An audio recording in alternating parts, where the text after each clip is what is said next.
এবং সকল পদ্ধতি নিয়োগ পরীক্ষার সকল ধাপ উত্তীর্ণ হওয়ার পরে, আমরা লিখিত পরীক্ষায় উত্তীর্ণ হওয়ার পরে, ভাইভা দেওয়ার পরে ভাইভার চূড়ান্ত ফলাফলের অপেক্ষায় রয়েছি। এই অপেক্ষা আমাদের দিনের পরে দিন বেড়েই যাচ্ছে। আমরা দপ্তর থেকে দপ্তরে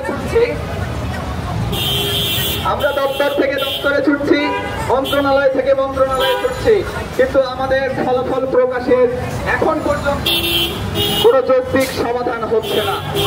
আমরা জনপ্রশাসন মন্ত্রণালয়ের মাননীয় সচিব মহোদয় এবং মাননীয় প্রধান উপদেষ্টাকে মহোদয়কে বলতে চাই, অনতিবিলম্বে আর কালক্ষেপণ না করে আমাদের এই জুনিয়র ইন্সপেক্টর নিয়োগের চূড়ান্ত ফলাফল ঘোষণা করার অনুমতি প্রদান করুন। আমরা 2021 সাল থেকে ঝুলছি, আমরা এই বেকারত্বের অভিশাপ আর বয়ে নিয়ে বেড়াতে পারছি না।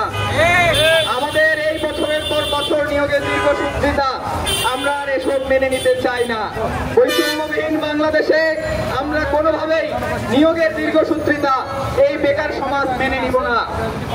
এই বৈষম্যবিহীন বাংলাদেশ গড়ার জন্য শহীদ হয়েছে আমরা, রক্ত দিয়েছি আমরা, আহত হয়েছি আমরা, তাহলে আমাদের সাথে এই বৈষম্য কেন? আমরা এই চরম বৈষম্যের শিকার। আমাদেরকে এই বৈষম্যহীন বাংলাদেশে একটি জায়গায় কুক্ষিগত করে রাখা যাবে না। আপনাদের উদ্দেশ্যে বলতে চাই, দেশের উন্নয়ন কল্পে 80% থেকে 85% কাজ করে থাকেন ডিপ্লোমা ইঞ্জিনিয়াররা। আপনারা আমাদেরকে হেয় প্রতিপন্ন করার চেষ্টা করবেন না। অনতিবিলম্বে আমাদের ফলাফল প্রকাশ করে আমাদেরকে যোগ্য সম্মান প্রদান করার ব্যবস্থা গ্রহণ করুন। যদি তা না করে আমরা কঠোর পদক্ষেপ নিতে বাধ্য হব।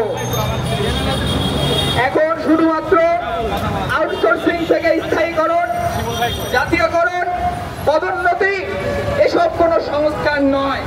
সবকিছুরই প্রয়োজন আছে, কিন্তু আমাদের সবার আগে যেটি প্রয়োজন, আনএমপ্লয়মেন্ট সমস্যা, এই সমস্যা থেকে আমাদেরকে পরিত্রাণ পেতে হবে। আমাদেরকে এমপ্লয়মেন্ট খুঁজতে হবে, আমাদের কর্মসংস্থানের ব্যবস্থা করতে হবে। এই কর্মসংস্থানের জন্য আমাদের আজকের এই এত বড় আন্দোলন। দিনের পরে দিন আমরা মাঠে লড়ছি, বিভিন্ন জায়গায় দাঁড়াচ্ছি, কিন্তু কর্তৃপক্ষের কান পর্যন্ত আমাদের কথা পৌঁছাচ্ছে না। আপনাদের উদ্দেশ্যে বলতে চাই, আমাদেরকে আর হেয় প্রতিপন্ন করবেন না। কারিগরি শিক্ষায় শিক্ষিত হয়েছে, এটা আমাদের অপরাধ না। আপনারা এই শিক্ষা ব্যবস্থা চালু করেছেন, বিধায় আমরা এই শিক্ষা গ্রহণ করেছি। আমাদের এই শিক্ষার প্রাপ্য সম্মান আমাদেরকে বুঝিয়ে দিবেন। আমাদের প্রত্যেকটা প্রতিষ্ঠান আজকে ভঙ্গুর অবস্থায় রয়েছে। আজকে প্রত্যেকটা polytechnic institute, monotechnic institute, technical school and college থেকে কোয়ালিটিফুল প্রোডাক্ট বের হচ্ছে না। আপনারা সেগুলো বাইরে বলে বেড়াচ্ছেন যে পলিটেকনিক এবং কারিগরি সেক্টর থেকে কোয়ালিটি সম্পন্ন মানুষ বের হচ্ছে না। আপনি তো তাদেরকে কোয়ালিটি সম্পন্ন করার জন্য দ্রুত গতিতে কোনো পদক্ষেপ গ্রহণ করছেন না। শিক্ষক মহোদয়কে যদি সম্মানিত করে অতি দ্রুত নিয়োগটি সমাপ্ত করে তাদেরকে প্রতিষ্ঠানে যাওয়ার ব্যবস্থা করে দিতেন, তাহলে অতি দ্রুত এই প্রত্যেকটি মানুষ, প্রত্যেকটি শিক্ষক তাদের আজকে নিজস্ব ছাত্র সমাজকে, আজকে কারিগরির ছাত্রগুলোকে আজকে কোয়ালিটিফুল প্রোডাক্টে পরিণত করার সুযোগ পেত।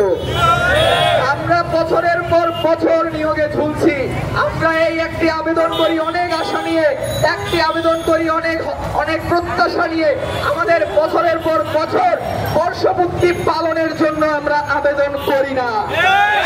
আমরা এই নিয়োগের বর্ষপূর্তি পালন করতে চাই না।